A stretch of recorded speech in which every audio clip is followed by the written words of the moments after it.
কবরের জীবনটা আসল জীবন। বিশ্বনবী দোয়া করতেন, আল্লাহুম্মা ইন্না নাউযু বিকা মিন আযাবিল কবর।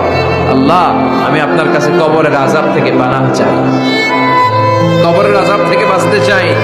এই কবরের মধ্যে অনেক ফিতনা হবে, অনেক সুয়াল হবে। কবরে প্রশ্ন আছে না নাই? কথা বলেন। প্রথম প্রশ্ন জিজ্ঞেস করা হবে, মার রব্বুক, তোমার রব কে? বলেন, আমাদের রব কে? ওয়া মা দীনুক, তোমার ধর্ম কি? বিষ্ণুবীর চেহারা দেখিয়ে বলা হবে, তাআরিফু মান হাযার রাজুল, এই লোকটারে চিনো? আমরা কি বলবো? আমরা চিনি, উনি আমাদের প্রিয় রাসূল মুহাম্মদুর রাসূলুল্লাহ সাল্লাল্লাহু আলাইহি ওয়াসাল্লাম। এরপরে জিজ্ঞেস করা হবে, এগুলো কোত্থেকে শিখলা? আমরা বলবো, কোরআন থেকে। ফায়ুফসাহু লাহু কবরুহু ৭০ যিরাআন। সুন্দর সুন্দর উত্তর করতে পারলে আপনার কবরটারে ৭০ হাত লম্বা করে দেওয়া হবে।